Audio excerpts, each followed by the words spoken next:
Donc, je montre. Moi, ce que je voulais, c'était, je vais vous parler de quelques. Je vous ai apporté aussi un original. Après. Une enquête vraiment très compliquée. Ce que je voulais, c'était insister sur les obstacles, en fait. Pas les choses qui marchent, mais les choses qui ne marchent pas ou les problèmes. Comment je fais Sur les flèches. Sur les flèches. Elles sont où les flèches là? Et voilà. Voilà. Donc ça, c'était le premier. C'était assez facile. C'était assez facile. Ça semble facile. C'était au siècle dernier. Donc, il y avait une possibilité pour que ce monsieur qui ressemble vaguement à Alexandre Dumas puisse être Alexandre Dumas. Ce portrait était inconnu. C'est un daguerreotype. C'est un daguerreotype stéréo. Et donc, il fallait arriver à convaincre que ça pouvait être et démontrer que c'était Alexandre Dumas. Il a les yeux clairs et il a la peau sombre. Oui. Et il a l'air en pleine forme. Il est assis sur un coussin. En fait, l'enquête a été assez simple parce qu'il y a eu une passion des biographes d'Alexandre Dumas qui ont aussi joué le jeu, qui ont cherché. Le fait aussi que les gens qui sont métis à l'époque du daguerreotype ne sont pas très très souvent représentés, on n'a pas énormément de photographies. Ça permet aussi d'étudier, vous savez, le procédé daguerreotype est différent des procédés collodion ou argentiques ou numériques d'aujourd'hui, c'est-à-dire que les couleurs ne sortent pas exactement de la même manière. Le jaune, le bleu, le rouge, au daguerreotype, vont donner des résultats différents. Donc il a fallu aussi étudier un peu par rapport à ça, pensant que la photo que l'on voyait, il y a des retouches aussi.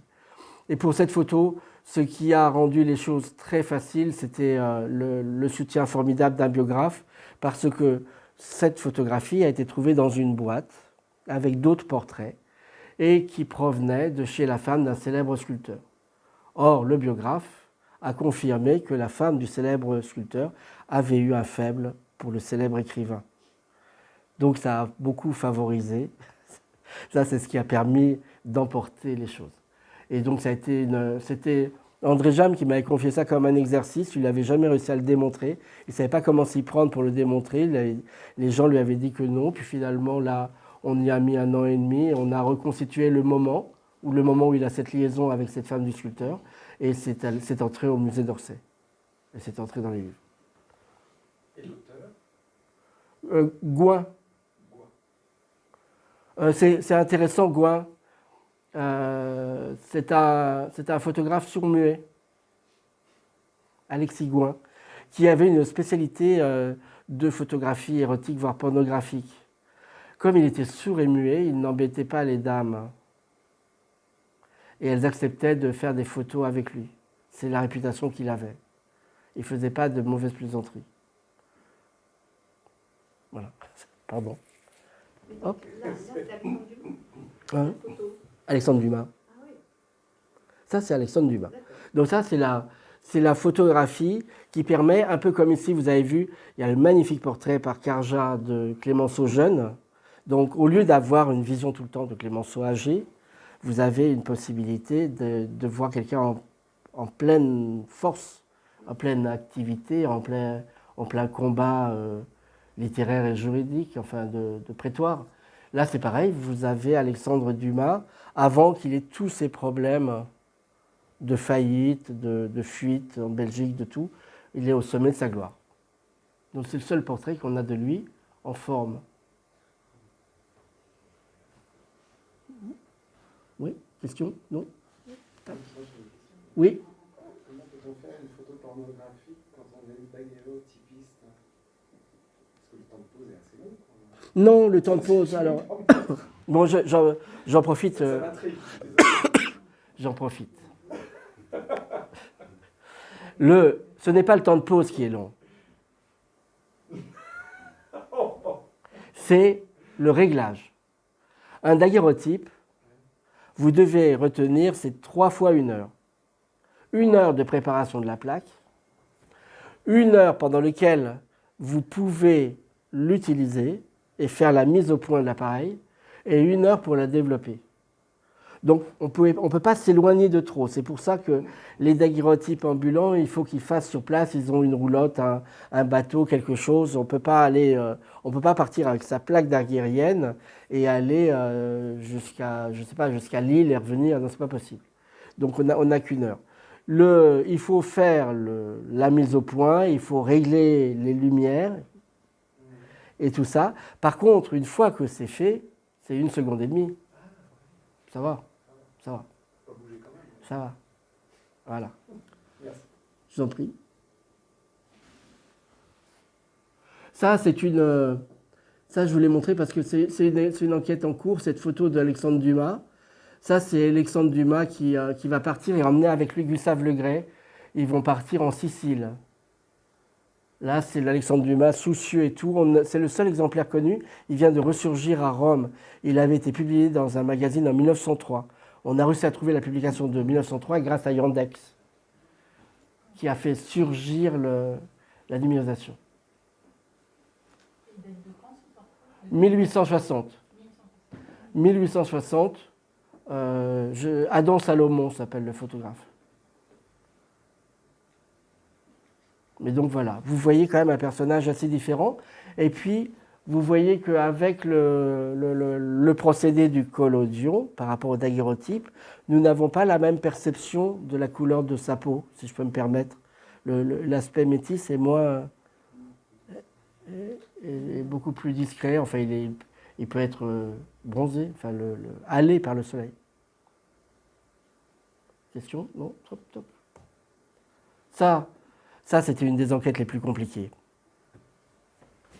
Ça, c'est toujours pas terminé en fait.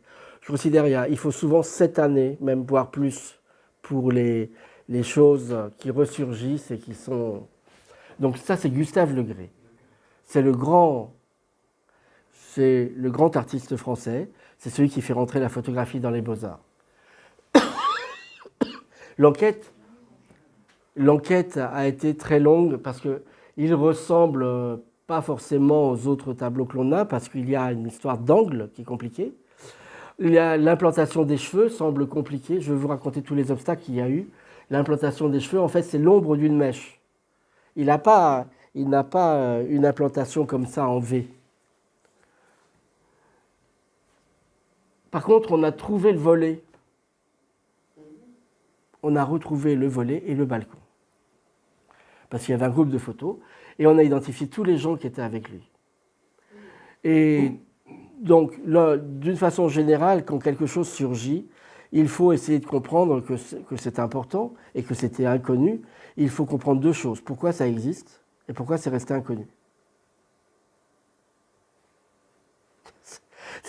L'enquête de pourquoi c'est resté inconnu est parfois la plus compliquée, la plus subtile. Il faut du doigté, Par exemple, il y a beaucoup d'objets anciens. Les Russes disent tous les livres anciens ont vécu au moins une violence dans notre pays.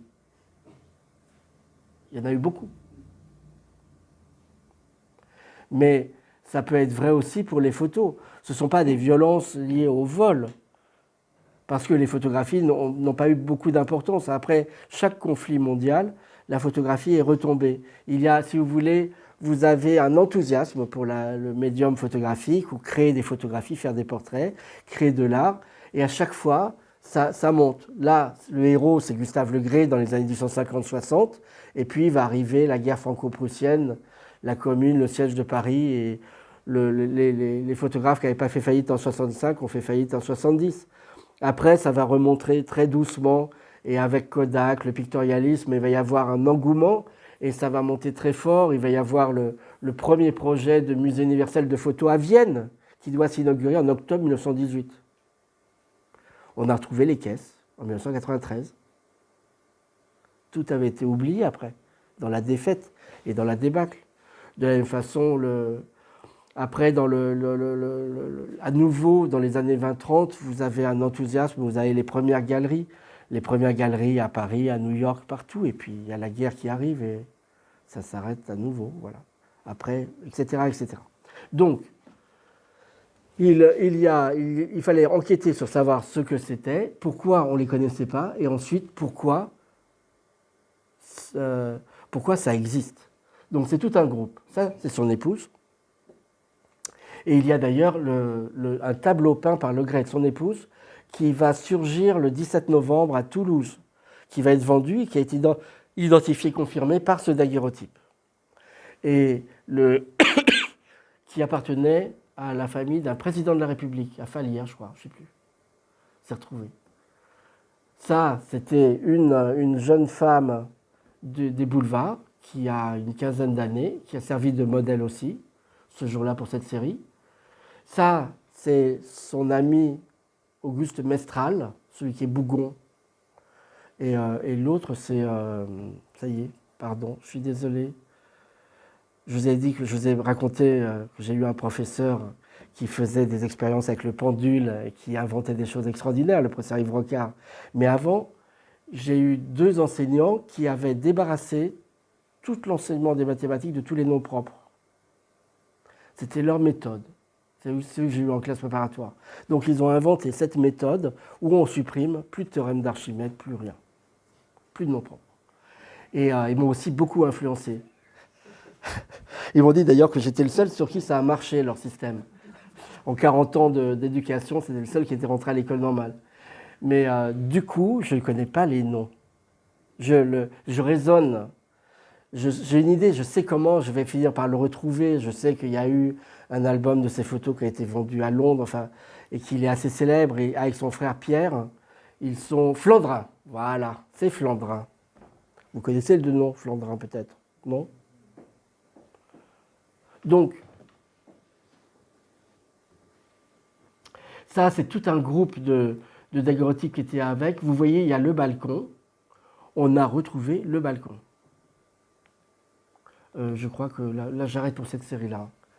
Donc, il y avait tout un ensemble de... Vous voyez les 3 là en haut? Il y en a 2 avec des bérets.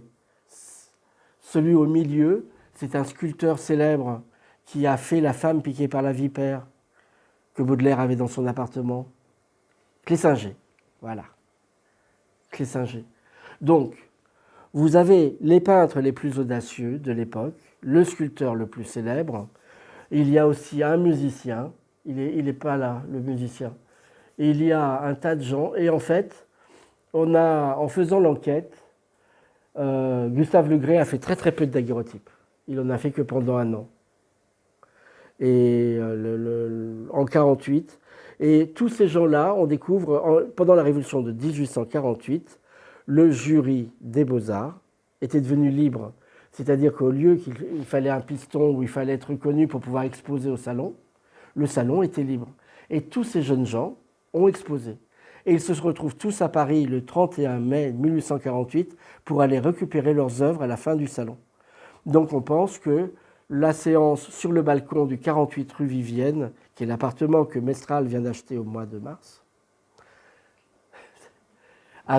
il y a toujours les mêmes fenêtres et les mêmes espacements, on est allé voir, a été prise le 31 mai ou le 1er juin, alors que tout le monde est à Paris pour récupérer ses œuvres.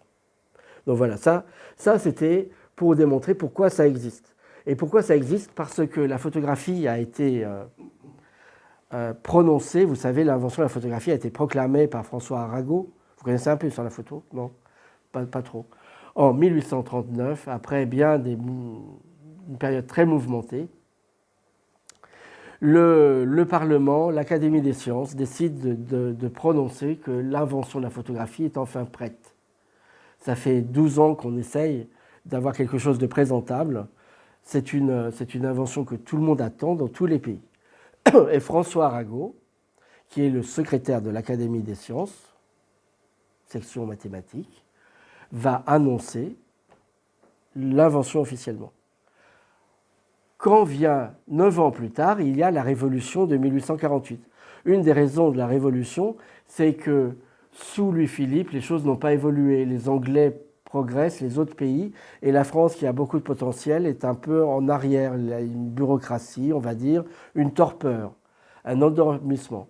Et il se trouve qu'Arago est un des présidents de la République, du Conseil, avec Lamartine, vous savez, c'est un conseil de 9 personnes. Et on sait qu'il va, il va demander à son fils, il dit on a présenté cette photographie, les artistes n'en font rien. Je suis désolé, on a lancé la photo, ça fait déjà 9 ans, et il ne se passe pas grand-chose. Et il demande à son fils s'il connaît des gens qui sont débrouillards en photo.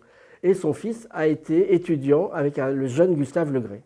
Donc Emmanuel Arago, le fils d'Arago, va présenter Gustave Legray à son père, et son père va lui demander de regarder ce qu'on peut faire avec les daguerreotypes.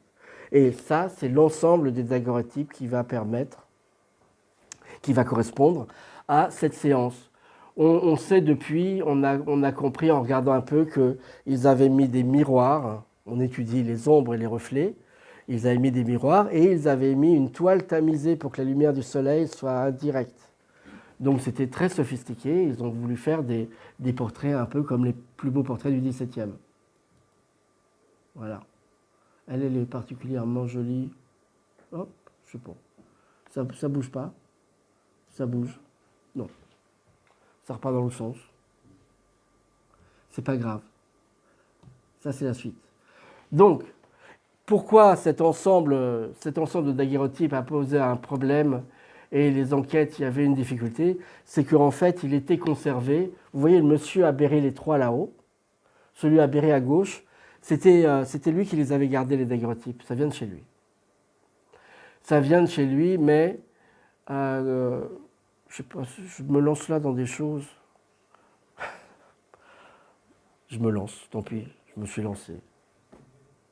La France est un pays avec beaucoup de vieilles familles, beaucoup de patrimoine.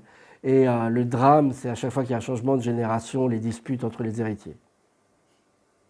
Donc si vous voulez une boîte de daguerreotypes, c'est pas grand, c'est grand comme ça. Hein. On le planque dans un tiroir et on dit, moi je veux ce meuble. Après, la collection des daguerreotypes vaut 300 ou 400 000 euros, ça peut poser un problème avec les frères et sœurs. Voilà. Parfois, des antiquaires malins profitent de ces disputes, voient que le truc a été planqué et changent de tiroir et de meuble et embarquent. C'est ce qui s'est passé. Donc quelqu'un avait cru être malin, avait cru qu'il allait les cacher dans son meuble, mais l'antiquaire plus malin l'a caché dans l'autre et l'a barboté. Donc après, pendant des années, personne ne dit rien. Et surtout, ils essayent de cacher la provenance, de peur que ça revienne aux oreilles. Voilà, je me suis lancé, je suis désolé, j'ai expliqué. Est-ce qu'il y a des questions sur ces daguerreotypes? Bon, ces daguerreotypes sont très importants, mais ils ont été compliqués. Ils ne ressemblent à rien. Donc, quand ils ont surgi, il y a eu des enquêtes de fait dans les iconographies des musées, et les gens n'ont pas trouvé ce que c'était. Et donc, il y a eu quelques erreurs d'évaluation de fait, et c'est compliqué après, parce que quand une institution donne un jugement, depuis, il y a de moins en moins de jugements d'ailleurs. C'est compliqué, mais il est très compliqué de revenir en arrière sur un jugement. Donc, pour le moment, c'est un peu en stand-by. Là, on va en parler à nouveau, puisqu'il y a le portrait peint qui vient de surgir à Toulouse. Ils ont émergé par l'antiquaire? Oui. C'est passé en vente? L'antiquaire les a passés en vente, chez Pierre Berger. Et du coup, ça a été identifié? L'identification a commencé, les gens ont cherché. Mais les gens n'étaient pas d'accord. Tout le monde était d'accord sur celui qui s'appelle Auguste Mestral, parce qu'il a une tête vraiment truc de bougon, hein, quelqu'un de pas content. Par contre, Gustave Legray, il n'était pas d'accord. Donc ça a été... Et ça, c'est avant la vente? Après, avant, pendant... Parce qu'il y a préemption. Il y a eu préemption. J'essaie de comprendre votre travail et puis Voilà. à quel moment. La préemption a été refusée. Plusieurs personnes avaient recommandé la préemption aussi sur le portrait de Legray, mais les institutions ont décidé que ce n'était pas Legray. Donc il n'y a pas eu préemption. Mais il y a une signature du truc de sortie.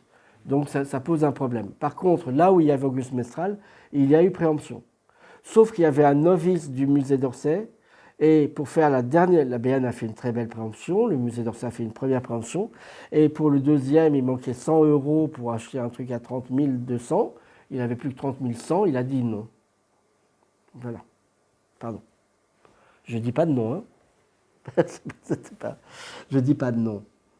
Mais donc, il se trouve à Kansas City, Missouri, chez le Père Noël.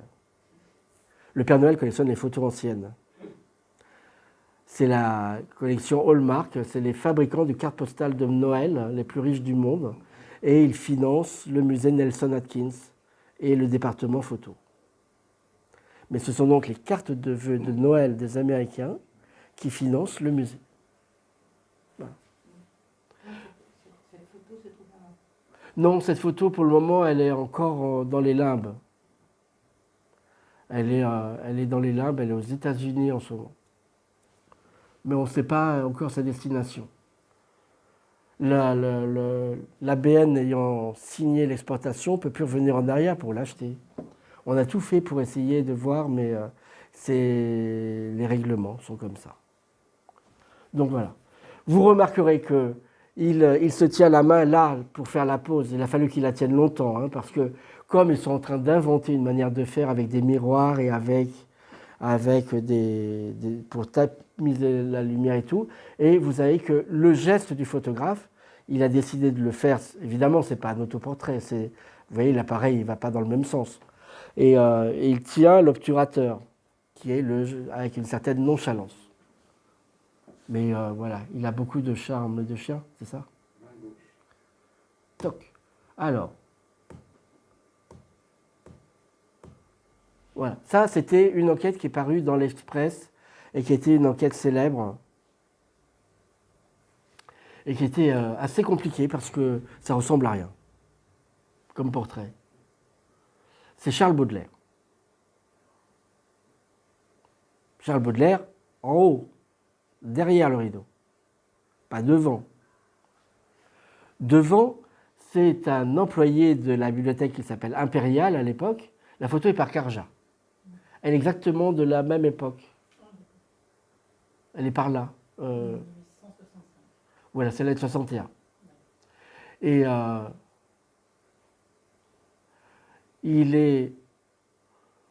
Monsieur Arnaudet est un employé de la bibliothèque impériale qui va faire son portrait chez Carja. Et ce qu'il fallait remarquer, ce qui a été compliqué, bon, je ne vous raconte pas après, il a fallu faire une enquête sur tous les portraits connus de Charles Baudelaire, jusqu'au moment où on a trouvé qu'il a les mêmes cheveux, il est habillé de la même blouse et il a un livre dans sa poche. Et c'est un portrait qui est fait chez Carja en décembre 61. Donc c'est le même jour que sont faites les deux choses. Parce qu'il faut savoir que aller chez le photographe, ça prend une journée en fait, entre caler, discuter et tout. Donc vous voyez, M. Arnaudet, il veut faire sa carte de visite. Vous avez vu la carte de visite là-haut, de Clémenceau. La carte de visite, c'est important. C'est l'accès au portrait pour tout le monde. On a ces belles cartes de visite avec son portrait en albumine qu'on distribue. Et il a décidé de montrer sa jolie chaîne de gousset, de montre, et son chapeau. Mais vous voyez bien que là, si vous voulez recadrer pour le coller sur un petit carton et faire distribuer votre carte de visite, il y a un problème, le chapeau il dépasse. Puis, de toute façon, il ne regarde pas la caméra, il regarde ailleurs. Donc, en revanche, il est absolument en face d'une caméra qui est bien située.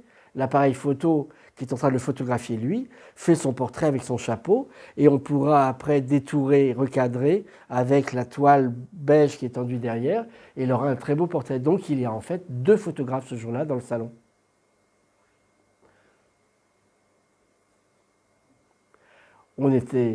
C'était à l'époque, j'étais à Montreuil et les résultats de l'enquête, on a fait une fête pour fêter ça, pour avoir trouvé tout ça.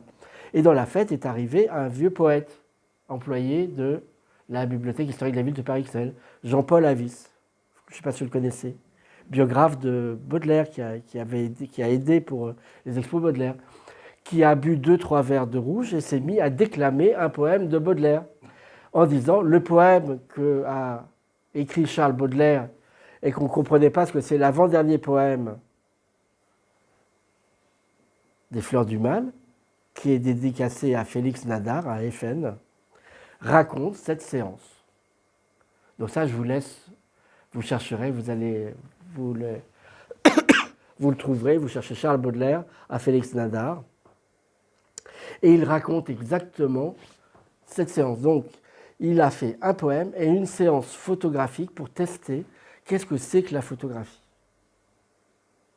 Et c'est lui qui est derrière. Donc ça, c'est particulièrement important. C'est au musée d'Orsay. Voilà, on a fait un livre avec ça. Question. Est-ce qu'il existe d'autres choses comme ça? Non. Hein? La personne qui est photographiée, comment s'appelle-t-elle? Arnaudet. Monsieur Arnaudet, employé aux gravures, aux estampes du département de la bibliothèque impériale, parce qu'on est en 61, pour le dire national. Du coup, c'était chez qui? Chez Carja. Chez Carja. Vous voyez, chez Carja, vous voyez l'église Notre-Dame de Lorette. En face, il y a la rue Laffitte. Eh bien, à l'angle, le premier immeuble à l'angle, c'est là où Carja avait, dans un jardin exigu, son studio. Donc c'est pris là, à Notre-Dame de Lorette. Est-ce que Baudelaire a pu voir cette image? Évidemment. Parce que lui, il trouvait la photo trop nette, trop réelle. Il a dû la beurrer. Oui, c'est ça. C'est absolument...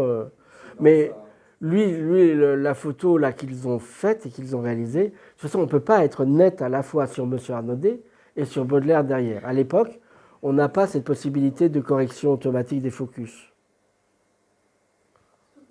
Baudelaire a beaucoup critiqué la photographie. Non, il faut tout relire. Faut tout relire. Ça, tout se relie dans un sens ou dans l'autre. Il a critiqué la médiocrité des opérateurs. Il a dit que cette invention extraordinaire, ce sont des gens médiocres qui s'en sont emparés pour le pire, comme chaque invention. Voilà. Je pensais qu'il la trouvait trop objective. Peut-être, je sais pas. Ah oui, parce qu'il y avait ce manque de flou sur... C'est ça. voilà. Par rapport à la peinture, aux œuvres d'art plus... Oui, et il y avait- Non, mais par exemple, Nadar a fait 2 portraits flous de lui, mais qu'il n'a pas osé montrer. Probablement, c'est Baudelaire qui l'avait obligé à faire des portraits flous.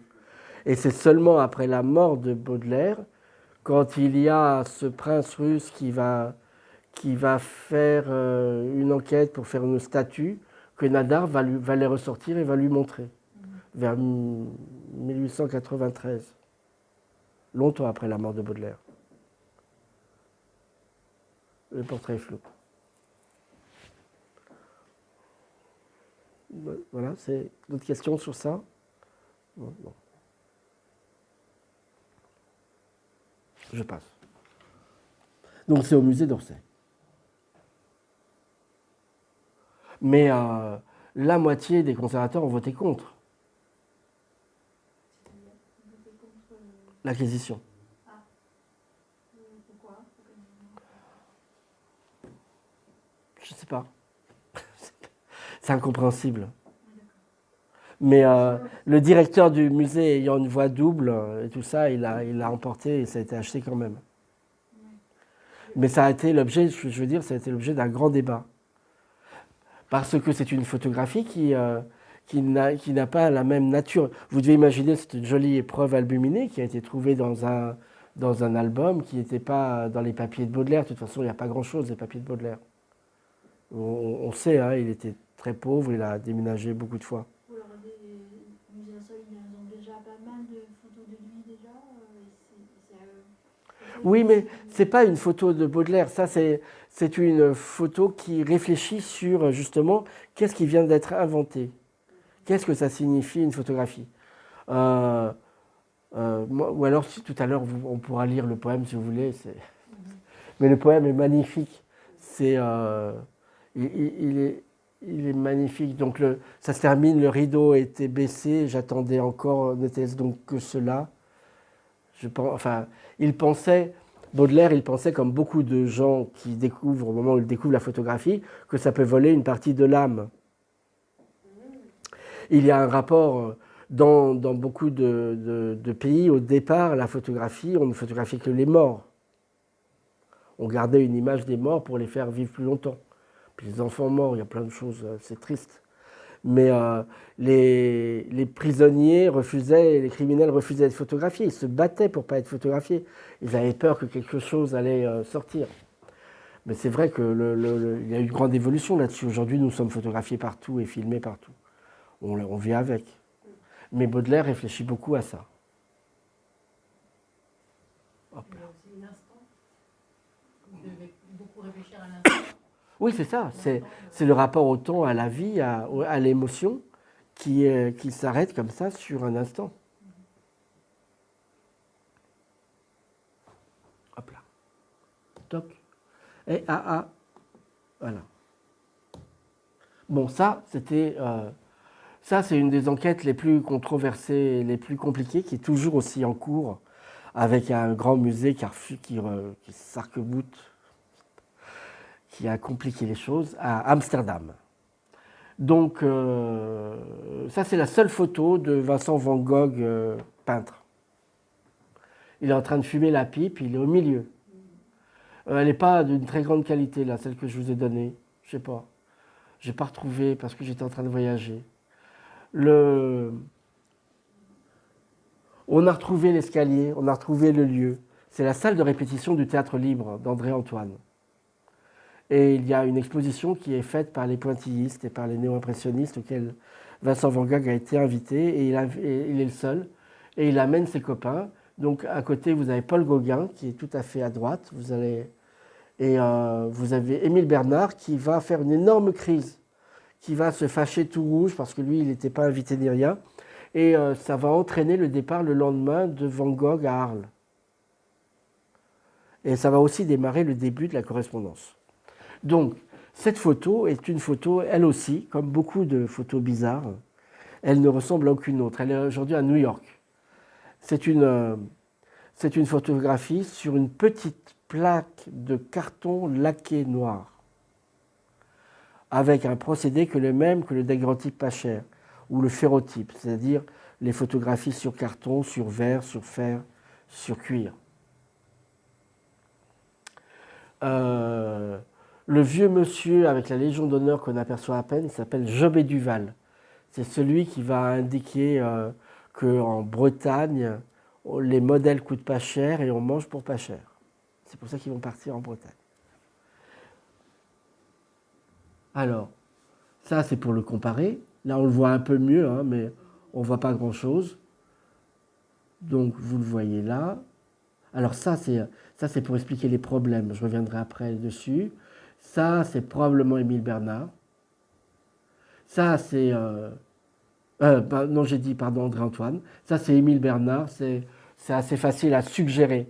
Donc là, vous avez vu, la netteté n'est pas suffisante pour être formelle. Mais puisqu'il y a tout le monde, vous avez un faisceau qui se resserre très fort. Et puis après, je vais vous raconter la provenance. La provenance.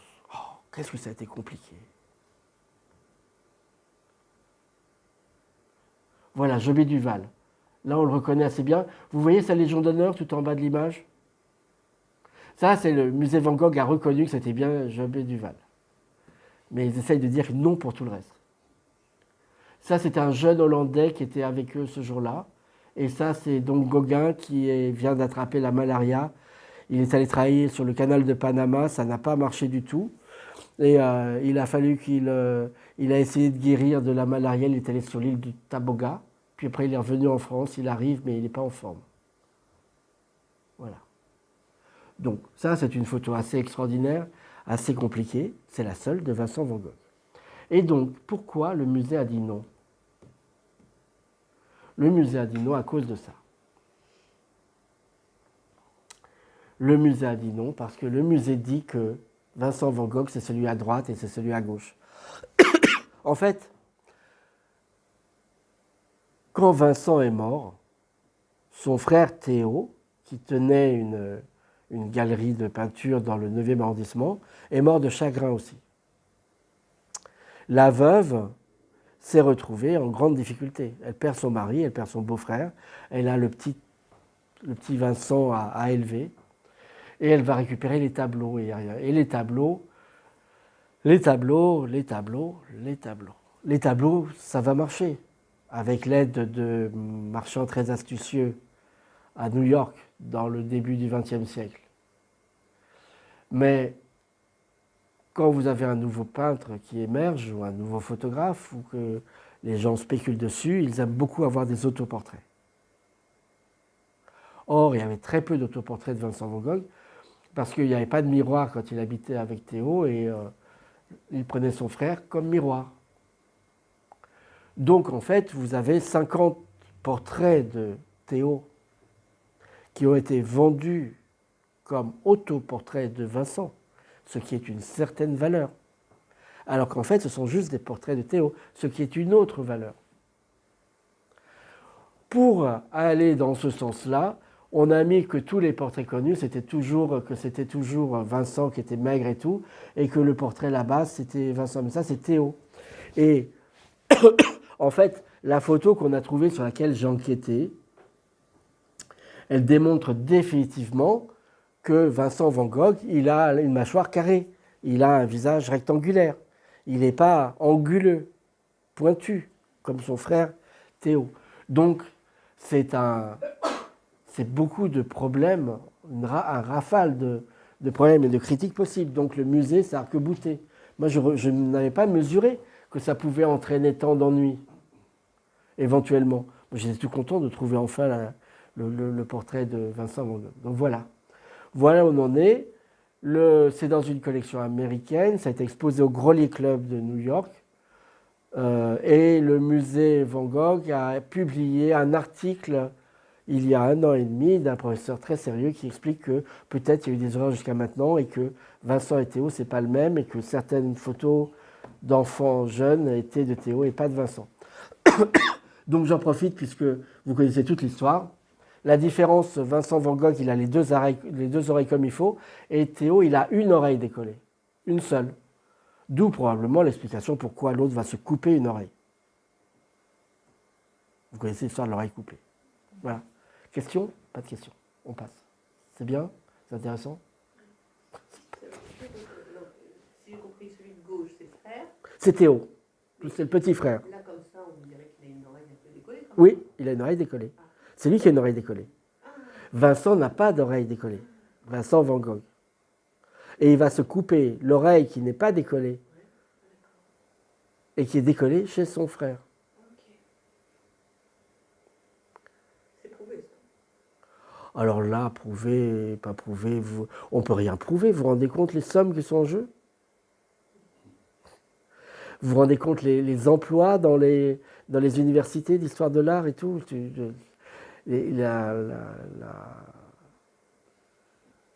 On peut émettre, caresser l'espoir d'émettre une suggestion. La discussion sur pourquoi il s'est coupé l'oreille, je pense qu'il y a déjà plus d'une centaine d'ouvrages, rien que sur cette question-là. Donc c'est un chiffre d'affaires d'éditeurs extraordinaire. Et puis on a combien de films déjà ? Vous en avez peut-être vu 1 ou 2. Enfin, ce sont des sujets qui passionnent tout le monde. Mais donc la question là, c'est est-ce que la photo, est-ce que c'est bien Vincent Van Gogh ou est-ce que c'est son frère ? Non, ça c'est bien Vincent Van Gogh. C'est lui le Vincent. C'est lui. Le musée Van Gogh. Il faut il a besoin d'encore quelques années pour accepter ça. Parce que si c'est bien Vincent, il va falloir qu'il révise tous les Théo Vincent. C'est simplement parce qu'il ne l'accepte pas. C'est pas une décision si simple. Ça bouleverse, ça bouleverse beaucoup de choses et ça bouleverse des valeurs. Ce musée Van Gogh. C'est de lui dont il s'agit. Oui. C'est des gros intérêts. C'est une grosse machine. Alors, où est-ce que ça a été trouvé ? C'est extraordinaire, l'endroit.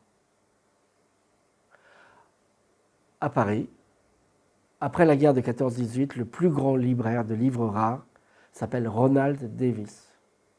Il est d'origine anglaise. Il est dans les beaux quartiers, vers le palais de l'Élysée.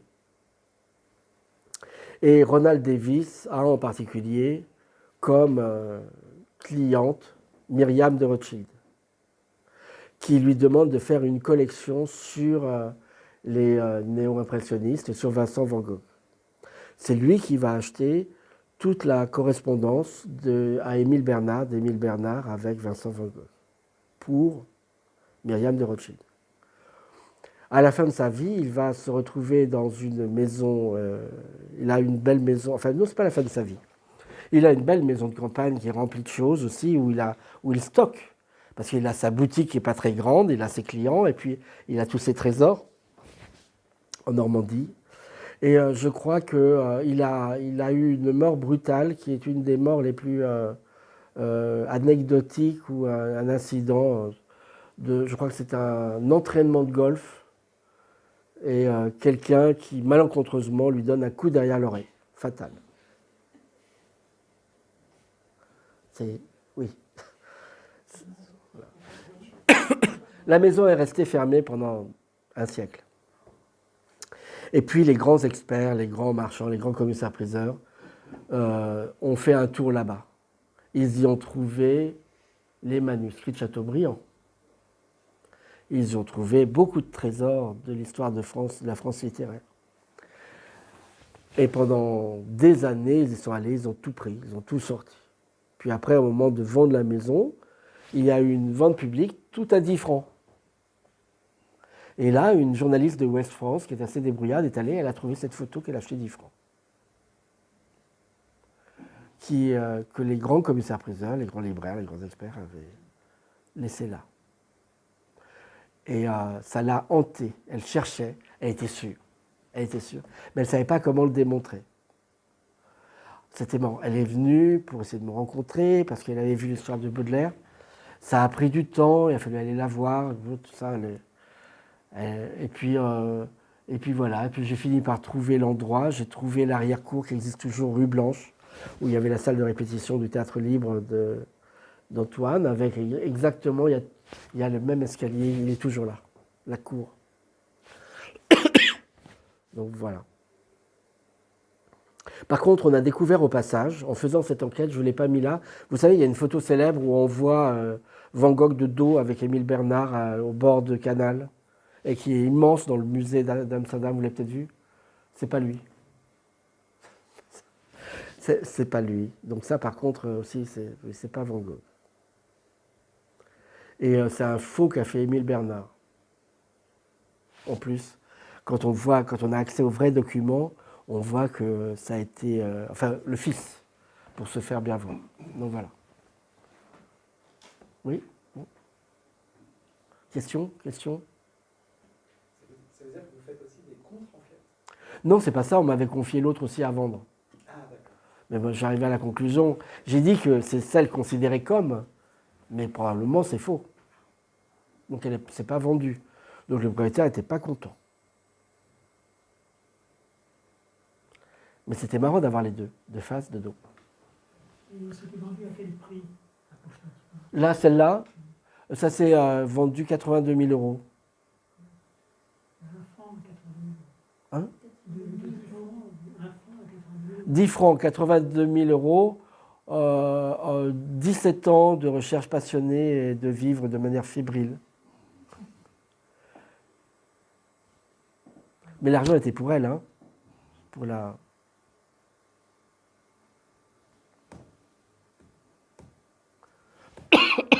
Donc, je passe à... Voilà, ça c'est l'enquête en cours. Toujours en cours. Non, je reviens j'étais à Springfield il y a 2 semaines, Illinois.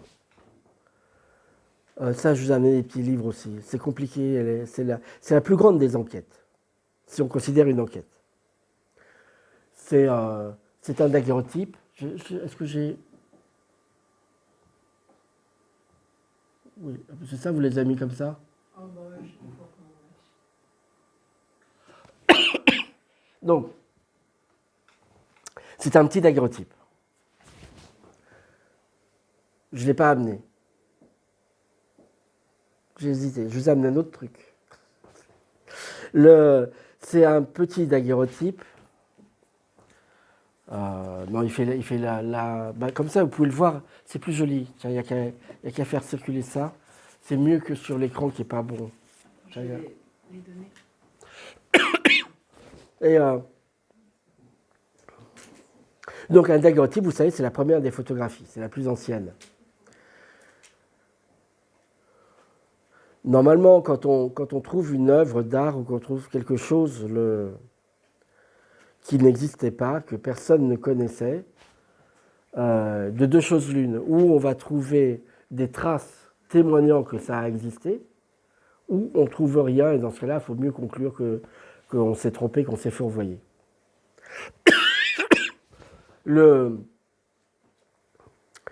Il existe la légende à Rochester, à la George Eastman House, le musée de la photographie, qu'un photographe de Rochester a pris un daguerreotype de Lincoln qui a disparu, qu'on n'a pas trouvé.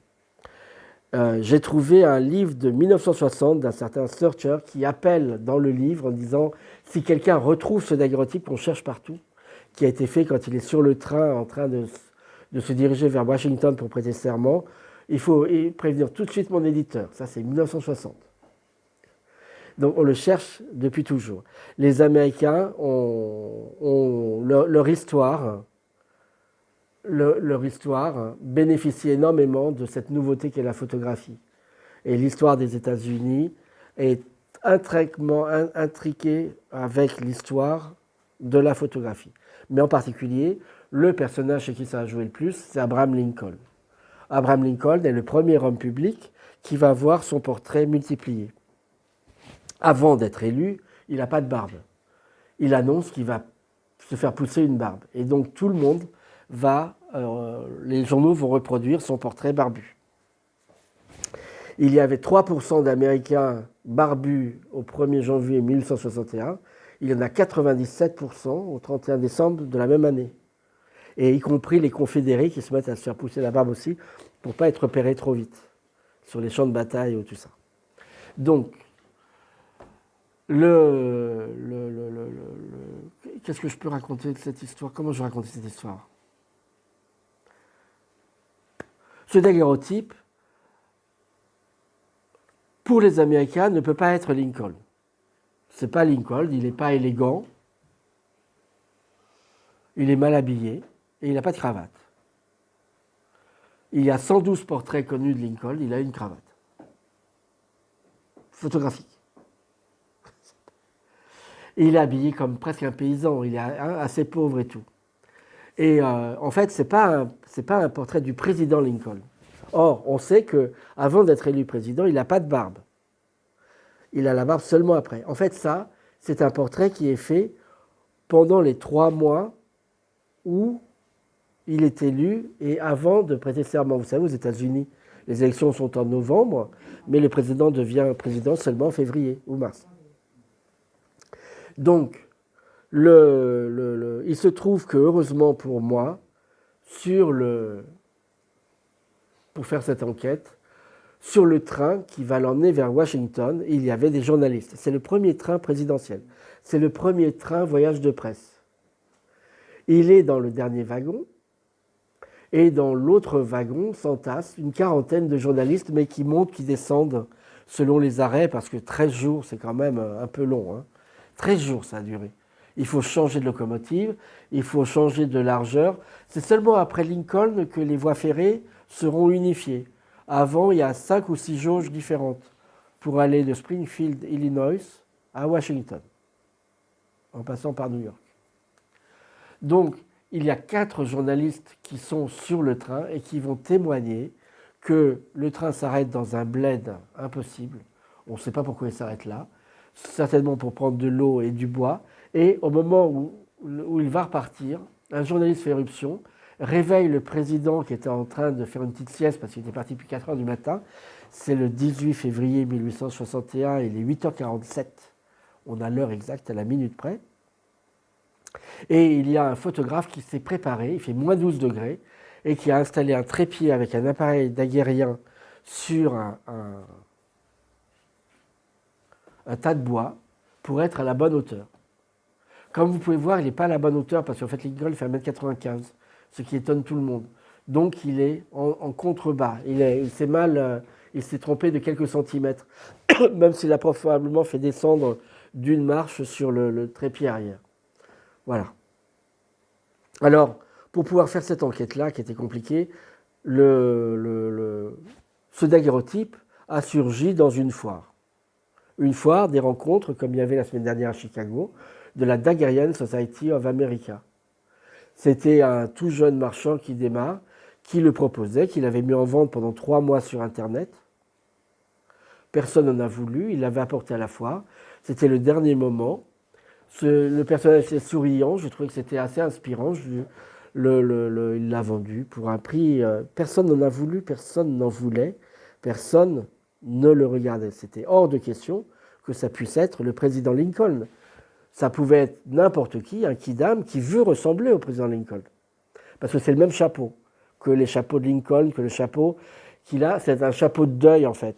À chaque fois qu'il a perdu un de ses fils ou son père, c'est vous voyez, c'est un ruban de deuil, le ruban noir au-dessus du chapeau. Par ailleurs, ce chapeau contient, c'est une serviette, c'est ses papiers. Quand il allait à cheval pour aller voir les affaires, il était avocat. Et ses papiers, son encrier, tout est dans le chapeau. Le chapeau est une valise. C'est pour ça qu'il est si grand. La barbe, donc on a fait l'enquête sur la barbe, sur tout. Vous voyez, il y a aussi vous voyez les ombres. Vous voyez qu'il y a l'ombre du chapeau. Vous voyez qu'il y a l'ombre du nez. Il y a l'ombre sous la barbe. Donc ça, c'était assez facile. On a demandé quelle était l'élévation à 8h47 le 18 février 1861 dans la gare de Clyde, le long du canal Erie. On est allé sur place aussi pour aller repérer où était le tas de bois, où était la voie ferrée, etc. Et on a calculé, l'ombre est exacte. Donc ça, c'était une assez bonne chose de faire. Le problème était qu'il n'était pas très élégant ni rien, ça c'était un vrai problème. Et en fait, quand j'ai commencé l'enquête là-dessus, j'avais trouvé, vous connaissez Walt Whitman, le poète, Feuille d'automne, Walt Whitman, le lendemain de cette photo, ou le surlendemain de cette photo exactement, se trouve à New York pour l'arrivée de Lincoln sur son train. Et c'est un des souvenirs les plus forts de sa vie. Il raconte, c'était un grand espoir et tout. Et il le décrit avec le teint basané, une barbe en broussailles absolument pas taillée. Par contre, un magnifique costume noir et un chapeau tout neuf. Bon alors là, je me suis dit, c'est rappelé, c'est un paysan qui veut ressembler à Lincoln. Et donc j'ai arrêté l'enquête pendant 3 semaines. Jusqu'à trouver un article du New York Times, dans le même numéro du New York Times qui raconte que la photo a été prise, et j'ai trouvé le journal original. Il n'est pas là, il est en Italie. Dans le même article, il y a écrit que après que la photo a été prise, quelques 2 heures après, Madame Lincoln se fâche en lui disant « Écoutez, vous êtes monstrueux, vous êtes moche, vous êtes mal habillé, vous avez cette horrible bad hat, cette horrible chapeau élimé, ce vieux par-dessus, et donc elle le change. Et le journaliste raconte qu'il a complètement s'est métamorphosé. Donc voilà, là c'était gagné. Et après j'ai retrouvé sur une photo ce costume, 15 ans plus tôt, il le porte quand il est sénateur de l'État de l'Illinois. Voilà. Mais ça ne suffit pas. Tout ça ne suffit toujours pas en Amérique. C'est un sujet, c'est le Graal pour eux. Le daguerreotype de Lincoln, c'est le truc absolu, c'est la chose que tout le monde cherche. Mais donc voilà. Vous l'avez acheté Je l'avais acheté par hasard. cette fois? Oui. Ouais, ouais. J'essaye de dire que non, mais je peux pas mentir. Je sais pas mentir. Non, parce que Mais Pourquoi vous l'avez toujours dans votre possession? oui, en fait, il est dans un. Je l'ai confié à une vieille dame de Sénégaléa, une amie. Il est dans un paquet de biscuits en fer blanc sous son évier. Voilà. C'est vraiment pas mentir. Non, c'est vrai. Ça, c'est le. Il y a une inondation de boue en plus. Elle m'a dit, avec ma fille, on s'est précipité, on avait peur que la boue soit rentrée dans la cuisine. Voilà. Non, parce que notre maison ne ferme pas, on n'a pas fait les travaux encore, là où on habite. Qu'est-ce qui vous manque? Eh bien, c'est pour ça que je cherche partout. Je cherche ce qui manque, il y a une dimension politique. Il y a une dimension politique.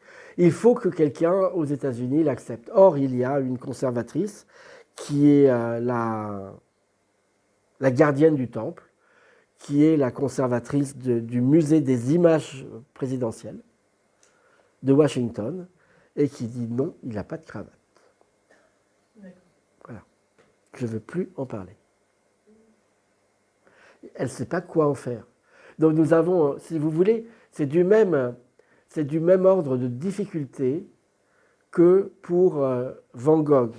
À partir du moment où on identifie Van Gogh définitivement comme celui qui a la menton carré, il va falloir régler un tas d'autres choses. Là, à partir du moment où on n'a plus cette espèce de patriarche, de père de la patrie américaine, qui est tellement sévère, méchant, tout en noir, qui fait la guerre, qui veut construire le pays, même si ça coûte cher, mais on a quelqu'un de débonnaire, souriant, joyeux, heureux, qui regarde l'avenir avec... Ça modifie son image. Donc il faut trouver que quelqu'un ait intérêt à modifier l'image. Voilà.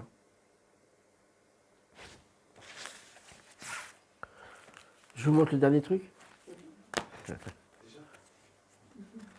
Non, mais il est... On réinvitera, mais c'est pour ça. Moi, j'avais une question. Oui. Un enquêteur sur le bout, il fait forcément des collections. Vous n'avez pas acheté un seul des daguerreotypes. Vous devez avoir une collection. Oh, bah, non, moi j'achète tout ce que les gens ne veulent pas. Enfin, quand je peux. Parce que les gens c'est que des trucs pas possibles. Oui, enfin... Là, pour un Américain, c'est impossible d'acheter un truc comme ça. Ça coûtait $300. Parce que vous voyez, il a des taches partout. Vous ne m'avez pas posé la question pourquoi il a des taches. Il a des taches parce qu'il est fait, par moins 12 degrés. Il a fallu qu'il prépare sa plaque, je vous ai dit 1 heure, puis après il a fallu qu'il aille à la gare. Heureusement, le train était annoncé, on savait à quelle minute il allait venir. Donc il a pu se préparer. Par contre, quand il a séché sa plaque, après quand il l'a développée, il devait avoir tellement froid, ou froid et chaud, et donc il a été maladroit, et il a fait ces horribles auréoles. Vous voyez un peu les auréoles sur le bord. Et c'est trop tard, le train est parti, donc il ne veut pas le refaire. Par contre, on peut penser qu'à l'époque, il ne peut pas le montrer. Parce que c'est une honte de rater un... Ça, on n'a pas le droit de rater le daguerreotype comme ça. C'est comme si Monet avait fait un tableau, puis tout d'un coup avait fait une énorme tache noire. Vous n'avez jamais vu un tableau d'un grand peintre avec une tache qu'il conserve. C'est impossible. Donc là, c'est pareil. C'est une photo ratée. J'ai trouvé pour qui il l'a faite. La photo a été faite pour un... Parce qu'il faut chercher l'explication pourquoi elle existe. Jamais dans l'histoire de la photographie, on a vu quelqu'un préparer un daguerreotype pour saisir au passage d'un train quelqu'un dans le train. Ça n'existe pas, il n'y en a pas. Il n'y a pas encore les instantanés. On est avant. On est en 1861. Et le daguerreotype ne le permet pas. Et en fait, il y a dans cette ville de Clyde est une petite ville qui a joué un rôle assez important au moment de l'indépendance des États-Unis. Il y a un descendant d'une vieille famille allemande qui a participé avec Washington à la bataille de l'indépendance et qui ont creusé les canaux qui ont fait la richesse de New York. Ce système de canaux qui va des Grands Lacs jusqu'à l'Hudson River. Et il est très écouté, il est très respecté. Et il va entraîner le vote de tous les puritains, que ce soit les Quakers, les Allemands, les méthodistes. Ils vont tous voter pour Lincoln. Et d'ailleurs, le rabatteur de Lincoln, qui s'appelle Horace Greeley, qui est un journaliste, est venu 3 mois avant, dans le village, dormir chez le même type pour obtenir qu'ils vont tous voter pour Lincoln. Donc Lincoln s'est arrêté là pour le remercier. En fait, son voyage en train, c'est de remercier les gens qui l'ont élu. Parce qu'il a été élu, vous savez qu'il a été très très mal élu, hein, il a été élu avec 39% seulement. Et d'ailleurs, c'était assez compliqué. Il y avait des émeutes et tout, et puis ça a entraîné la guerre de sécession. Enfin, voilà. Mais à l'époque, on ne pouvait pas déjà cadrer, il y a un peu faire rien de photoshopé déjà ou c'est-à-dire que Nettoyer nettoyer, les, en fait, l'image. les irisations. Oui, Non. non, enfin ou en tout cas recadrer et puis. Parce Ben, que vous là, pouvez je- nettoyer ça comme une casserole, mais vous enlevez tout. Non, mais tirer Il y en la a beaucoup photo qui et sont puis partis faire un. comme ça. Oui. Non, mais tirer l'image et puis ensuite faire la décadrer. Enfin, Vous prenez un miroir d'argent, un daguerreotype, vous prenez une plaque de cuivre argenté, un miroir. Vous soufflez comme sur une vitre de train l'hiver. Vous avez une image de buée. Vous pouvez faire un dessin avec votre doigt dedans. C'est la même chose. C'est une buée de vapeur d'iode à la surface du miroir. C'est incroyablement fragile. Donc vous ne pouvez pas nettoyer. Non, Exemplaire, on ne peut pas le nettoyer. Et comme il est parti, on ne peut pas la recommencer. non, je pensais. Je pensais qu'après il y allait y avoir un tirage sur papier en fait. On ne peut pas. Non, mais c'est un problème qu'on a.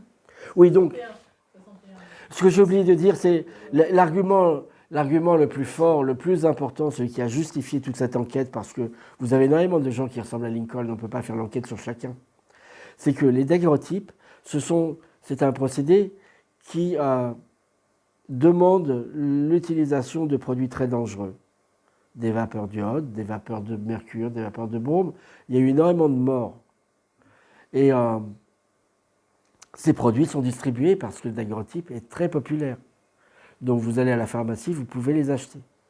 Par contre, au moment où on arrête ça, parce qu'on va passer à une photographie moins dangereuse, celle avec le négatif vert et le tirage papier, qu'on appelle la technique du collodion. Collodion, c'est ce qui permet d'adhérer sur le verre. Le problème, on ne pouvait pas faire des images sur verre parce qu'on ne trouvait rien pour faire adhérer la buée, comme si vous voulez. Là, la buée des atomes d'argent ou de iodure d'argent ne bouge pas, ne glisse pas parce que c'est métallique. C'est pour ça que l'image reste et qu'on peut la voir si belle. Il ne faudra pas frotter avec le doigt, ni avec un chiffon. Mais l'image est fixe. C'est-à-dire que si sur les verres, tout coulait, vous n'arriviez pas à fixer des images. Jusqu'à ce qu'on invente ce collodion, qui est une colle à partir de coton poudre et de nitroglycérine qui permet de garder l'image là où elle est. Ça ne coule plus. C'est bien fixe sur le verre. Donc à partir du moment où on passe du daguerreotype au collodion aux États-Unis d'Amérique, les produits ne sont plus distribués. Donc le daguerreotype s'arrête partout, tout de suite. Et ça s'arrête à Noël 60, 2 mois avant ça. Il n'y a plus de daguerreotype après. En 61, il reste quelques personnes qui vont avoir encore 1 ou 2 plaques, et lui va utiliser cette technique parce qu'il fait très froid. Et qu'il sait, il sait que le collodion, ça risque de geler et de faire des craquelures. Et par contre, le daguerreotype, on sait que c'est bon parce qu'on a fait des expériences en haute montagne. Les alpinistes et tout ont fait des photos avec le daguerreotype. Le daguerreotype n'a pas peur du froid. Voilà. Enfin, il y a 1000 choses à dire sur cette photo.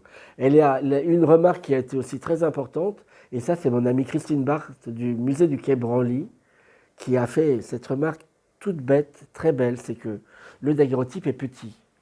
Il est dans une boîte, vous l'avez la reproduction là, qui est très modeste. Or, c'est un président américain, donc normalement pour un président, on fait un grand portrait, on fait une pleine plaque, une grande dimension dans un étui magnifique. Mais l'étui et les choses, c'est pas le président qui l'a décidé. La photo a été décidée dans ce village où est arrivé le train. Et dans ce village, le photographe de village avait des plaques de photographes de village.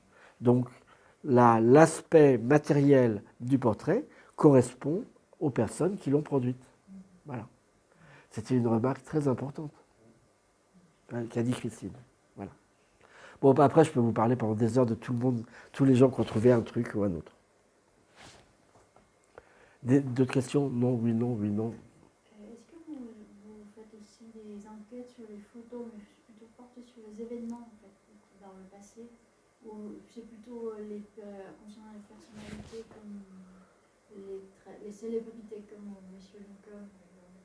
Bah, Oui, de temps en temps, mais il y a beaucoup de gens qui en font. Moi, je fais celles qui sont vraiment les plus difficiles. Non, il y en a une. Françoise Elbrun avait fait une enquête très, très belle il y a très longtemps et le musée d'Orsay avait acheté les barricades de la Révolution de 48, mais en fait, on a mis longtemps à comprendre.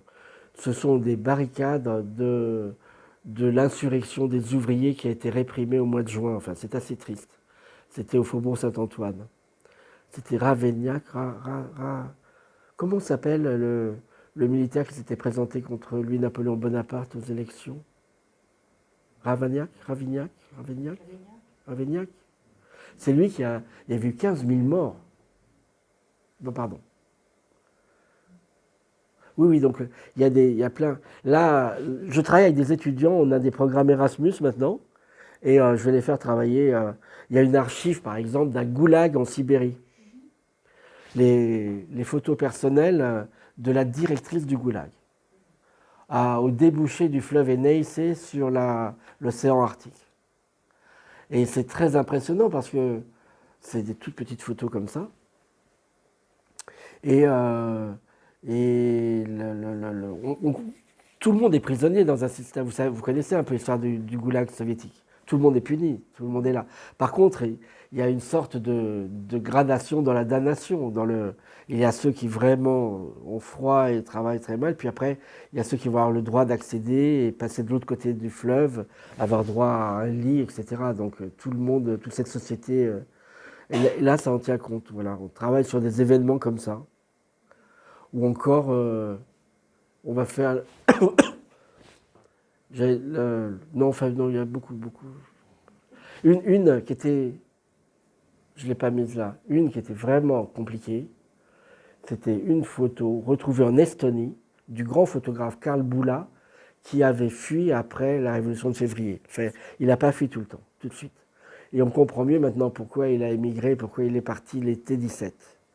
Et c'était une photo où on voit Lénine qui arrive de Suisse, sortant entouré de gardes du corps du train plombé qu'avaient mis les Allemands à sa disposition. Alors ça, c'est des photos historiques qui modifient un peu les choses. Ça, c'était bien. Monsieur de Villepin en avait fait son profit. C'était dans sa vente célèbre. Ouais. Voilà. Bon, je vous montre une chose bien très très compliquée et où il y a eu un accident. Un accident.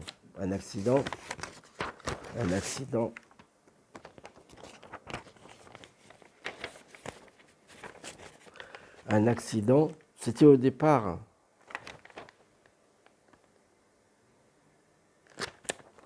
Ben, vous allez voir. Bon. Il ne faut pas retourner tout de suite. Vous pouvez retourner si vous voulez, mais il ne faut pas le dire. Donc, ce portrait était dans un cadre. Il était avec une mention, une étiquette au dos. Et on voulait savoir si le portrait est signé et daté. On voulait savoir s'il pouvait être authentique, s'il était bon. Et c'était au moment où l'ABN avait mis au point un laboratoire d'analyse des matériaux avec le Louvre. Il y avait l'ABN, il y avait le Louvre et tout ça. Et c'était passionnant, donc on voulait le faire. Mais on a mal posé la question. Et on a très très mal posé la question. Et on a analysé la colle qui collait le dessin, le portrait, sur le carton de montage. On a fait un prélèvement et le résultat était année 1980. Or, il n'y avait pas besoin de faire un prélèvement puisque quand on a compris après si le montage, le cadre avait été fait par le dernier propriétaire du dessin. Et il a mis derrière une étiquette qu'il avait découpée dans un livre publié en 1949 qui s'appelle L'histoire de la photographie de l'Écuyer. Donc, la question était mal posée depuis le départ, puisque on allait découvrir que la colle était utilisée par l'homme qui a fait le montage et qui a collé cette étiquette. Or, celui qui a fait le montage et collé cette étiquette, c'était forcément après 1949, puisque l'étiquette est prise. Et il y avait aussi une photocopie derrière.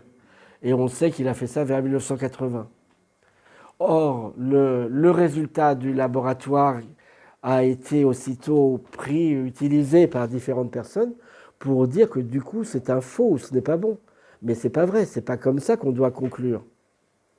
Oui, vous avez vu ce que c'est? Pardon, j'ai triché. Oui. Donc c'est probablement, c'est dit c'est fort Niepce jeune. Incroyable. Bah non, il n'y a pas de photo quand il est jeune. Elle n'est pas encore inventée. Là, c'est une tautologie. Une photo de Nicéphore. Hein? C'est joli. C'est un portrait par un peintre militaire qui fait des portraits des gens. Oui.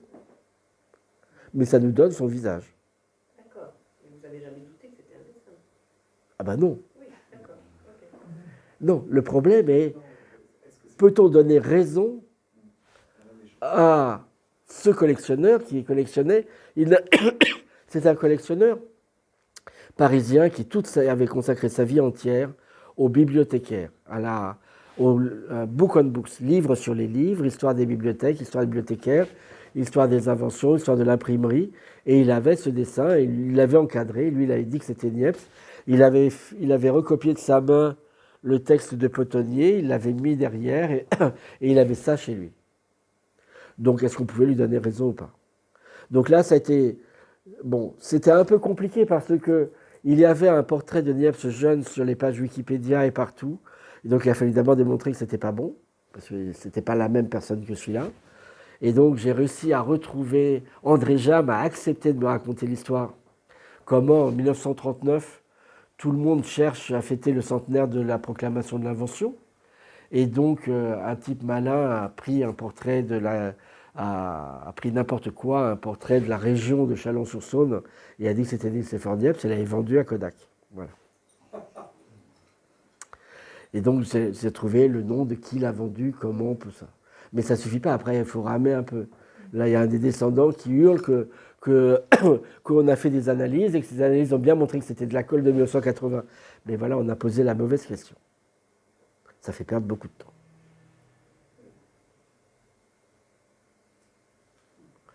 Quelle question il faudrait poser? Le dessin, il ne pose aucun problème. Il est vraiment de 1807, comme il y a écrit. Lucigny est un peintre militaire amateur qui fait des portraits pour des amis ou des gens. Maintenant, il faut trouver à quelle occasion ce portrait a été fait. Si on trouve pourquoi il existe, alors... J'ai oublié de vous dire pourquoi il existe, Lincoln. Pardon. J'ai commencé à le dire. Je vous ai dit que dans ce village, il y avait ce vieil homme qui a fait voter pour tout le monde, Lincoln. Et Lincoln s'est arrêté, a demandé à ce qu'on s'arrête pour le remercier, mais il est malade ce jour-là. Et il ne peut pas aller au train. Donc il dépêche le photographe et il dépêche le journaliste pour avoir un portrait, parce qu'il ne pourra plus jamais voir son héros. Voilà. C'est parce qu'il est...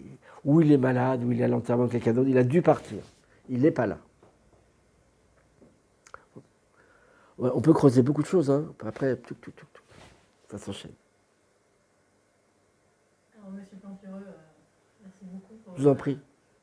ce bon moment. Moi, j'ai un défi, une enquête Oui. à vous proposer. Et là, je pense que vous allez en avoir aussi pour plusieurs années. Il y a dans le cabinet de travail de Clémenceau un portrait d'un jeune homme qui date aux alentours de 1860. On ne sait pas du tout qui c'est.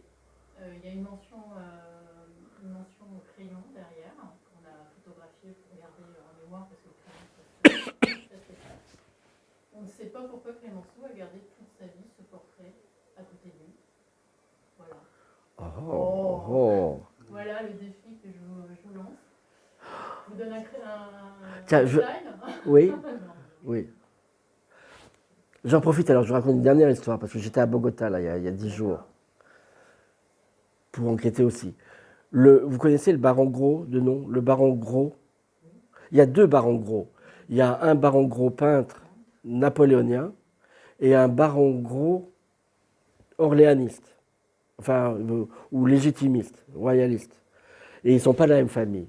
Le deuxième baron Gros est envoyé en mission au Mexique, puis en Colombie, pour essayer de favoriser le commerce de la France royaliste, qui a du mal à reprendre des pions et des contrats avec l'Amérique latine, que les Anglais ont beaucoup aidé à l'indépendance. contre les Bourbons qui avaient laissé la place à l'envahisseur français. Donc tout le monde déteste les Français à cause de tout ça. La guerre d'Espagne de 1808. Le baron Gros est à Bogota et il est l'attaché commercial, il reçoit les journaux et il voit qu'on a inventé la photographie. Et ni une ni deux, enfin c'est le sujet de l'enquête, il réinvente la photographie, sans professeur. Et non seulement il la réinvente, mais les photographies qu'il fait sont tellement belles que quand il va rentrer en France, après quelques années en Amérique latine, les photographes vont l'élire le premier président de la première association de photographes, la société héliographique, en disant que c'est encore mieux que tout ce qu'on a fait à Paris. Et il a fait ça avec un jeune Colombien qui s'appelle Garcia Hevia. Et on a trouvé des daguerreotypes de Garcia Hevia qui permettent de démontrer qu'il y a eu cette école du baron Gros. Et tout le monde demande pourquoi le baron Gros, il n'y a pas d'archives. Il est très mystérieux, le baron Gros. Il a fait des photographies extraordinaires. Et en fait, il y a un Colombien qui vient de trouver qu'en 1870, alors qu'il est retiré, il a fait des campagnes militaires, il a participé au sac du palais de Pékin, à l'expédition en Chine, il a eu une vie extraordinaire. Il est en train de dîner tranquillement quand il est à son fidèle serviteur, qui est un très bel homme, très grand, qui a 60 ans, qui, de façon inexplicable, a pris un couteau et s'est mis à taillader le jeune secrétaire qui est très mignon, qui a 27 ans et qui vient d'être embauché. Et voilà. Et donc, il y a l'affaire criminelle qui va rentrer, le procès, et voilà pourquoi il n'y a pas de papier de baron. Pardon. Je ne pense pas que c'est à ça que vous faisiez référence du jeune homme de 60. On va vous montrer. D'accord, avec plaisir.